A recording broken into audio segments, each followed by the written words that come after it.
Don't be sidetracked. Don't focus on the symptom and allow the cause to be ignored. Fixing racism requires focusing on the underlying issue. Everywhere, people are protesting the racism of America. The most shocking recent example of which is the video we have all seen of police officer Derek Chauvin slowly murdering George Floyd with his knee on Floyd's neck for those agonizingly long minutes. Protesting racism is not getting to the root of the problem, though. The problem is not racism. That is just one glaringly obvious symptom of the real problem, which is the dominator mindset of society, also called patriarchy by some, under which we all continue to live. Nowhere is this dominator life-denying vision more clear than when our own leaders respond to protesters by saying literally, as they did yesterday, that they intend to dominate the battle space. Dominate the battle space. For that type of sick mind, every situation, including the streets of America, is a battle space. And the citizens in those streets are needing to be dominated.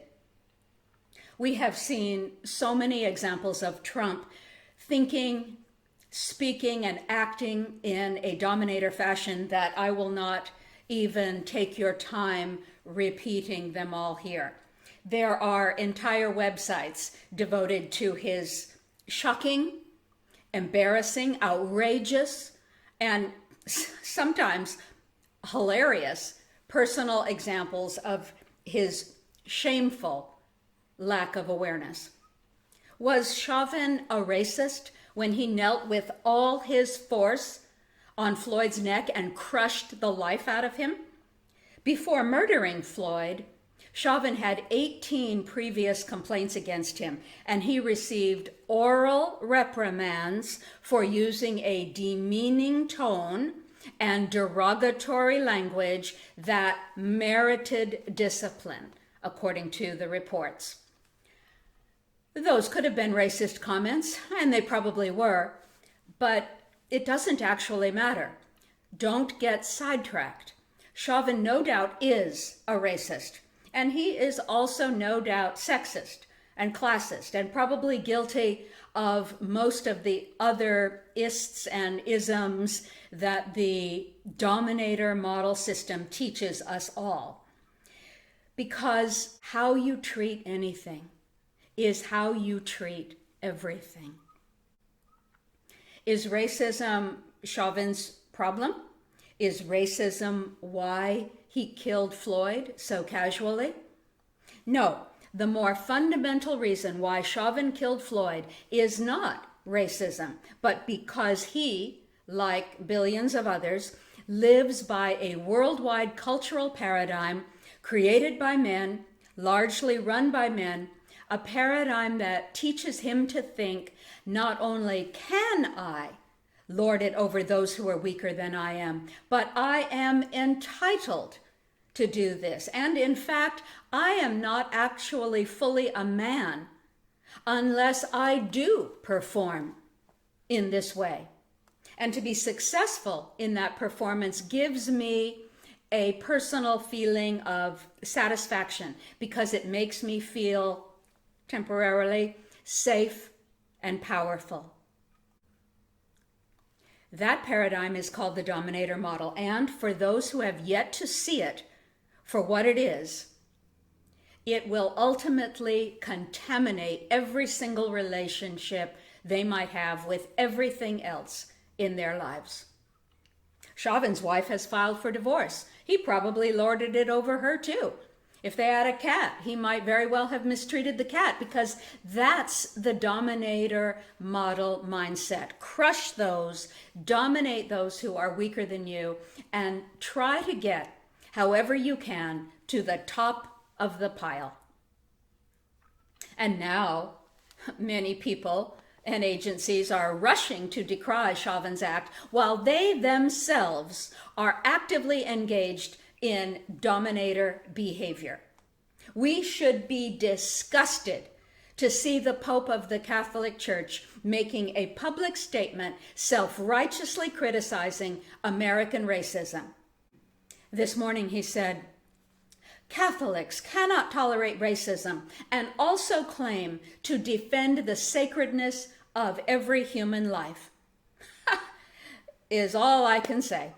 This man, this supposed spiritual leader of religious people, has the nerve to say this with a straight face, even as he continues to protect, as he has done for many years, his own countless number of child-abusing priests. This is the dominator model in action. He can criticize the aspect of the model he is not actively engaged in at the moment, racism, as a way of making himself look good, look pure, look righteous, even while he is indeed actively engaged in promoting another aspect of the dominator model we call pedophilia.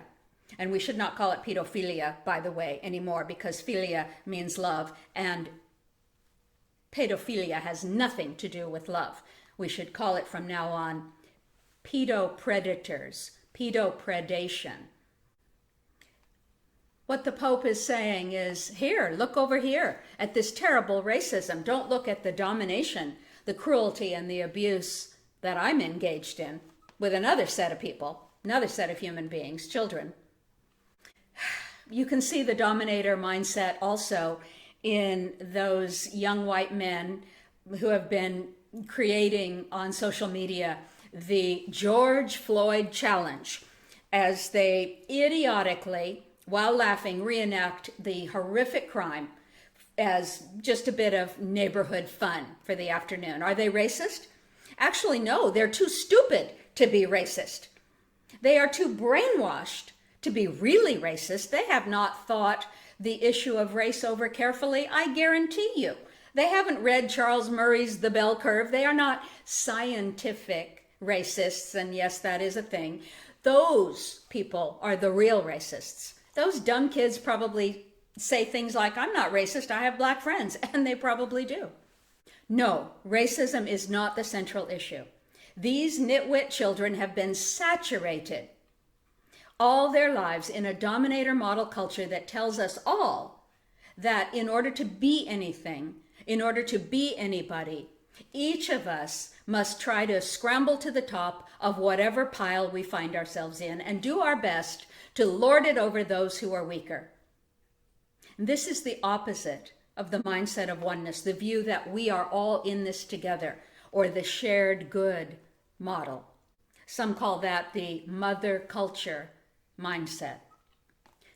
And now Southern governors are scrambling to remove Confederate statues, claiming, like the Pope, self-righteously, that they are opposed to the racism that these statues represent. But those same governors have let those same statues stand for years, and only now that people are protesting are the statues suddenly being removed. Why? Are the governors racist? Probably. Although they definitely would say not, and they probably genuinely think that they are not. But their racism is not the central problem. Their mindset as a dominator goes far, far deeper. And some are focused on the term white supremacy as part of racism. Yes, that too, of course, is a real thing and another terrible symptom. But is whiteness the issue? No.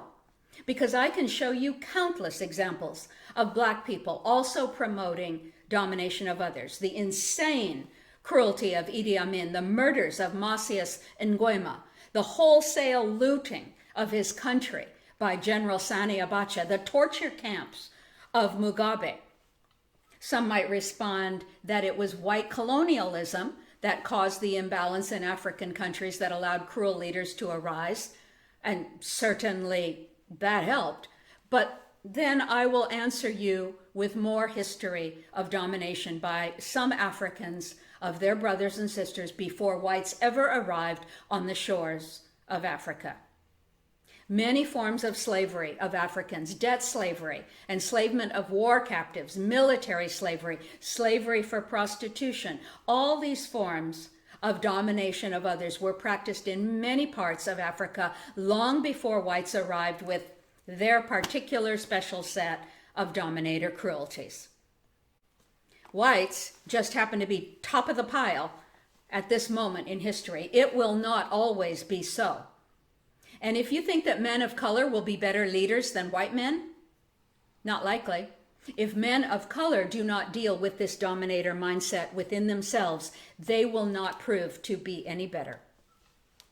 The so-called great kings of Mesopotamia, especially the Assyrian rulers, left behind many inscriptions thousands of years ago of their military wars on surrounding people, on the prisoners taken and subjected to unbelievably horrific cruelty, the women raped and enslaved, the entire cities of helpless, innocent people they destroyed. So, white supremacy is a real issue, yes, but again, it is not the fundamental problem. The idea of supremacy itself is the problem. The idea that some people are better, more worthy than others. That is an essential part of the dominator mindset. Some of us are entitled to more than you folks over there. Is this a racist culture? Obviously, no doubt. Is that the problem? No. Is it the symptom? It is the symptom. It is but one example of the many, many outcroppings of the real core issue. And that core issue, that central problem, the problem underpinning all the isms, the central mindset of horror is patriarchy, the rule of the father, the rule of domination, the dominator mindset that says, if I can somehow be stronger than you are, then I get to lord it over you. I do not have to think of you as one with me. I get to think of you as other. And in thinking of you, you weaker person, you weaker group, you weaker animal, you weaker woman, if I can think of you as other, then I get to turn you into an object for my ritual abuse. So my fragile, frightened ego can puff itself up and temporarily feel safe and strong in this very scary world. A world, ironically, made scary by that very viewpoint. Many today are protesting racism, but misogyny has harmed far more billions of humans than racism, if you're counting.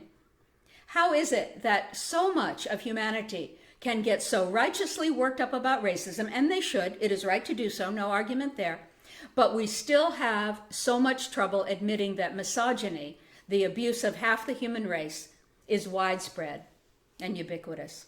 Where are the men protesting on behalf of women?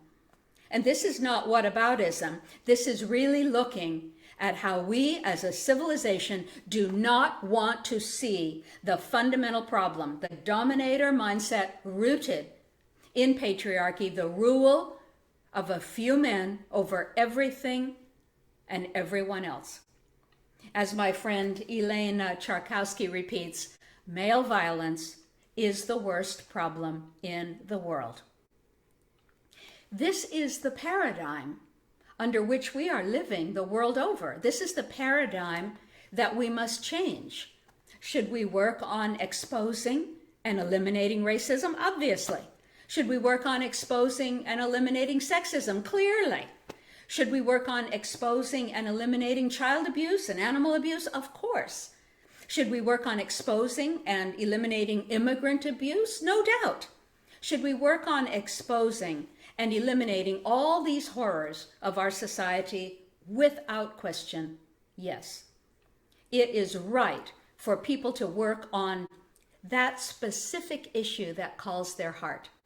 If you are passionate about one particular issue, then yes, that's your dharma, that's your path, that's your good cause. Yes, work on that specific issue. But always remember, as you are focused on healing racism, or sexism or whatever your cause is. Remember, all of these terrible problems are just a symptom of the much more fundamental issue, the core problem of humanity. And if you do not deal with that core problem, then yes, you may make some small changes that improve things, sure. You may get some law passed that prevents cops from killing people with impunity in the future. You may get some laws passed that prevent employers from sexually harassing women employees. You may get some laws passed that punish pedo predator priests, if you can find them. You may get a few laws passed that say ICE officials cannot cage immigrant children. You may get a few laws passed that say rodeo riders cannot rope, strangle, and kill infant calves in your county. I did, but I was focused too narrowly. I didn't understand then what I understand now. We will never solve animal abuse.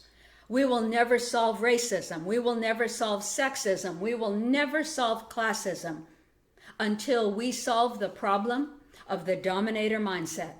If you do not also address this, you will be doing nothing more than putting a little Band-Aid on a festering, infected, gangrenous, cancerous, necrotic wound. And you'll tell yourself, look what we did. Well, you didn't do all that much. Because the core rot, the cancer, the sickness of mind, this mentality of deadness continues. Imagine that every day you wake up in the morning with new slash marks and cuts on your body, every single morning, new ones, and they hurt. They make your life miserable. The cuts get infected and sometimes make you terribly sick. They cost you money because some days you are in such pain you cannot work. The blood from your wounds ruins your sheets, making even more work for you to clean up after it. But every day as you wake up with these puzzling new knife cuts on your body, you sigh, you get up, you go to the bathroom, and you put some Neosporin on them, and then a Band-Aid. You wash your sheets again, and then you trudge off to work again. Why don't you try staying awake one night to see who is coming in the dark to cut you? Why don't you find out about that guy? Why don't you stop that guy?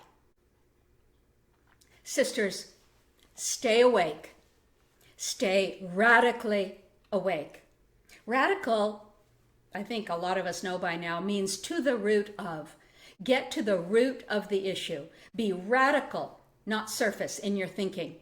Don't waste your time being outraged by this particular one racist cop over here, or that pedo priest over there, that evil employer, that cruel animal abusing fool. That is an endless job. That job will take all your time and energy. Don't go to some protest and yell about racism while over here, women and children and animals and the very land herself are all being harmed for the same reasons no one is looking at. Protest the real thing happening here. Focus on what is really going on. Focus on the one fact that matters. The entire underpinning of this society is the cruel and abusive dominator model mindset. And that mindset, men will not want to hear, was initiated by men for men. And the irony is, it doesn't even really work for them. So how do we fix this? We women step up to lead. Ask yourself, who is leading now? Awful and average men are leading the world now. Awful men are 10% of men. They are so awful, so entrenched in the dominator mindset, we just need to put them on some kind of, I always say, escape from New York type island and drop food on them. We just need to separate the Idi Amins, the Hitlers, the Pol Pots, the Dutertes, and all their ilk from society. We need to separate them from us for our own safety. That's 10% of men. They're probably not redeemable. Average men are 80% of men in the world. And these are the ones who are primarily leading the world. And average men, of course, are not as bad as awful men, but they do tend to lead with a dominator mindset because they don't know any better. Their aware brothers, 10% of men are aware brothers, have yet to teach them what it means to live well and to lead well. Women tend not to lead with the dominator mindset, but rather with a shared good mindset. And that is certainly not to say that every single individual woman is a better leader than any given man. No, of course not. But across the board, many studies have shown that women as a group have a tendency to lead by sharing and caring rather than domination, by tending and befriending rather than fight or flight. When we restore women in large numbers to lead society again, we will begin to head towards the solution to all these isms, all these problems. And how do we do that? Well, woman has 4 basic archetypes: maiden, mother, queen, and wise woman.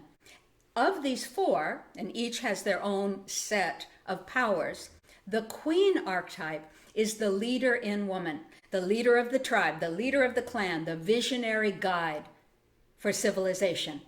When women do not lead, when women are not queens for themselves, their families, their communities, then, well, we have the world that we have.